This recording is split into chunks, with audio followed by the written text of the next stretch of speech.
모두가 불안하십니까? 미래가 안 보이신다고요? 뭘 좋아하실지 몰라서 이것저것 준비했습니다. 당신의 연금 우리가 구해드립니다. 구해줘 연금.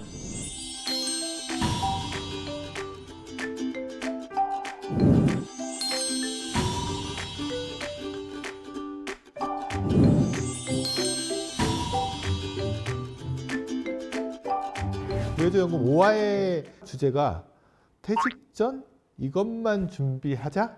부제로 붙은 게 더 재밌어요. 연금 받으면서 투자도 하고 싶은데. 어떤 사연인지 좀 궁금한데 한번 보실까요? 네. 5화는 특별히 우리 동엽님에게 사연을 소개를 받아볼게요. 별걸 또 다 시키시고. 은퇴가 얼마 남지 않은 50대 직장인입니다.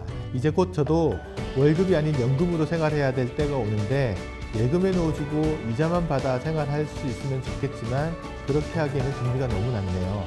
다만 1년이라도 연금을 더 받기 위해 투자도 생각을 해봤는데 또 무조건 주식으로 투자하기엔 손실이 클까 두렵습니다. 혹시 연금 받는 시기에 원금은 안 깨지고 수익은 최대한 낼 수 있는 방법은 없나요? 저 금융회사에 다니면서 이런 분들 제일 무섭습니다. 무조건 원금은 다 지키고 수익은 최대한 내달라 그러면 그런 방법은 많지가 않아서 좀 죄송한 마음도 들고. 저도 여기에 대한 해법이 있다고 생각하지는 않는데 만약에 이제 원금을 지키는 게 더 중요하냐 아니면 수익률을 내는 게 더 중요하냐 아시잖아요? 제가 어떤 선택을 할지. 저는 당연히 이제 수익률을 좀 잘 내는 게 우선적이라는 생각을 합니다. 약간 리스크. 그렇죠. 약간 원금 손실이 그렇죠. 어느 정도는 감안하더라도. 맞습니다. 구독, 좋아요, 알림 설정까지. 이 투자 수익을 올리려면 사실 주식과 같은 소위 위험 자산의 투자 비중이 아예 없을 수는 없어요. 어느 정도나 넣어야 될지가 고민인데 우리가 계속 돈을 적립을 해 나갈 수 있는 입장이고 앞으로 투자 기간이 여유가 많이 남았다고 하면 당연히 위험 자산의 비중이 높을수록 내가 기대할 수 있는 수익률이 올라갑니다. 그런데 인출하는 시기에는 주식 비중이 50을 넘어가는 순간에는 적립하는 시기만큼 기대 수익률이 올라가지 않는 과거 데이터를 보실 수가 있어요. 직장 생활할 때는 내가 좀 잃더라도 그 다음번에 또 투자할 수 있으니까. 근데 은퇴 생활이 딱 비자하는 순간에는 더 이상 돈이 유입되는 거는 없는 상황에서 투자를 해야 되니까 공격적으로 투자했다가 한번 자칫 어긋나 버리면 유입이 없으니까 그냥 디폴트가 나버리죠. 네. 하나 예시를 볼 건데요. 김 부장과 이 부장이 각각 3억 원을 가지고 매년 3천만 원씩 떼쓴다고 했을 때 과연 5년이 지나서 얼마의 잔여 금액이 남았을까를 확인할 수 있는 그래프가 있습니다. 김 부장은 처음에 22% 수익을 냈어요. 반면 마이너스 7%가 마지막 해에 났고요. 이 부장은 첫 해에는 마이너스 7%가 났지만 마지막인 5년 차에는 플러스 22% 수익이 났어요. 전체적으로 봤을 때는 김 부장과 이 부장 둘 다 연평균 7% 수익을 낸 겁니다. 그런데 인출한 금액까지 따져서 5년이 지났을 때 얼마가 남았는지를 살펴보니까 김 부장은 2억 6,300만 원, 이 부장은 2억 800만 원밖에 남지 않았어요. 약간 마법을 본 것 같은 느낌인데요. 주식 비중을 어느 정도 넣는 게 좋을지 우리 또 이게 동훈님이 답을 가지고 있을 것 같아요. 이거.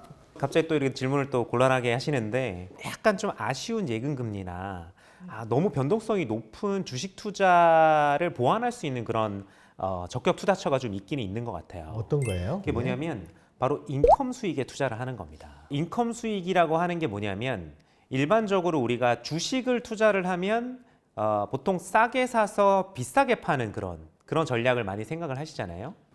저는 비싸게 그쵸? 사가 싸게 그렇죠. 보통 이제 거꾸로 가긴 하는데 어쨌든 주식도 배당을 주지 않습니까? 그렇죠. 예. 네, 주식의 배당이 바로 인컴 소득입니다. 채권의 이자도 인컴 수익입니다. 그럼 부동산 임대 수익 같은 거는? 부동산 임대 수익도 인컴 수익입니다. 그러니까 자산을 보유한 상태에서 그렇습니다. 그 자산에서 고정적으로 발생되는 맞습니다. 일종의 수익을 우리가 그렇죠. 인컴이라고 이야기를 한다. 그렇다면 시장의 변동성에 노출이 되지 않겠죠.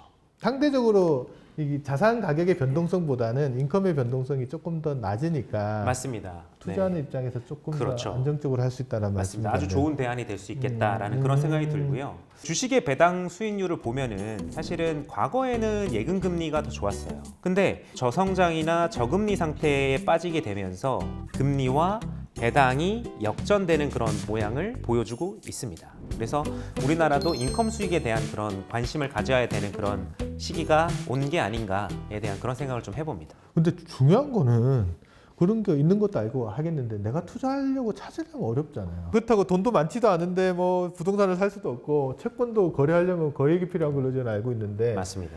개인들 입장에서 쉽지 않을 것 같거든요. 경진님이 좀 설명을 해주시겠어요? 경진님이 좀 설명을 해주시겠어요? 당연히 이 인컴이 좋은 투자 수단이 되기 때문에 인컴을 목표로 해서 투자하는 펀드가 있습니다. TIF, 타겟 인컴 펀드요.